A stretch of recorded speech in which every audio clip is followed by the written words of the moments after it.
वक्फ सुधारणा विधेयकावरून फडणवीसांनी ठाकरे गटाला आता आव्हान दिलंय। पाहुयात उभाटा सेना बाळासाहेबांचे विचार राखणार की राहुल गांधींच्या पावलावरती पाऊल ठेवणार। फडणवीसांनी उद्धव ठाकरेंना आता थेट आव्हान दिलेलं आहे।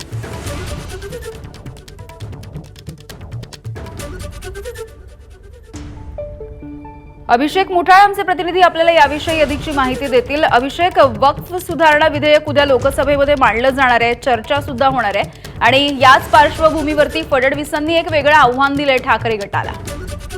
नक्कीच एकूणच वक्फ सुधारणा विधेयक हे उद्याला दुपारी 12 वाजता आपल्याला प्रश्नोत्तराच्या तासानंतर लोकसभेत सादर होताना पाहायला मिळणार आहे। एकूणच 8 तासांचा वेळ यासाठी राखून देखील ठेवलेला आहे। एकूण आज जर का पाहायचं तर लोकसभेत मोठ्या प्रमाणात आपल्याला गोंधळ देखील होताना पाहायला मिळालेला होता। विरोधकांकडून देखील बीएससीच्या बैठकीतून सभात्याग करताना देखील आपण पाहिलेले आहेत। एकूणच सरकार कुठेतरी आपला अजेंडा लादण्याचा आणि सदस्यांचं ऐकत नसल्याचा आरोप हा काँग्रेसकडून आपल्याला होताना पाहायला मिळतो आणि अशातच आता देवेंद्र फडणवीस यांनी एक ट्विट केलेलं आहे। एकूण उद्या हे बिल संसदेत सादर होत असताना उद्धव ठाकरेंकडनं एकूण या संदर्भात काय नेमकी भूमिका घेण्यात येणार आहे, एकूण शिवसेना प्रमुख बाळासाहेब ठाकरे यांचे विचार ते पुढे नेणार की राहुल गांधी यांच्या पावलावर पाऊल टाकत तुष्टीकरण करत राहणार, अशा प्रकारचं ट्विट हे मुख्यमंत्री देवेंद्र फडणवीस यांच्याकडनं करण्यात आलेलं आहे। एकूणच कुठेतरी विचारधारा ही बदलते आहे आणि त्यामुळे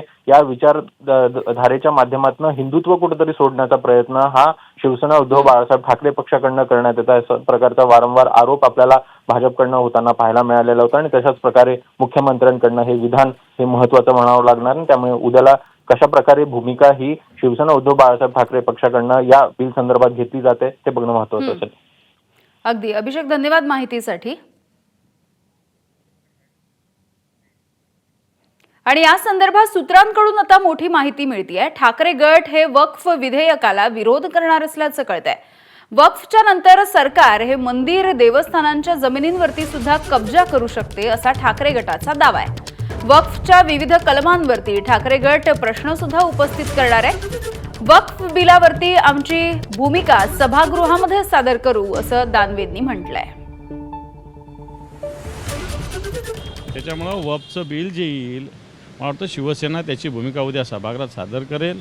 परंतु वक्फचा कायदा येत असताना नितीश कुमारची भूमिका काय, चंद्राबाबूची भूमिका काय, हे सुद्धा विचारा ना, याची सुद्धा माहिती घ्या।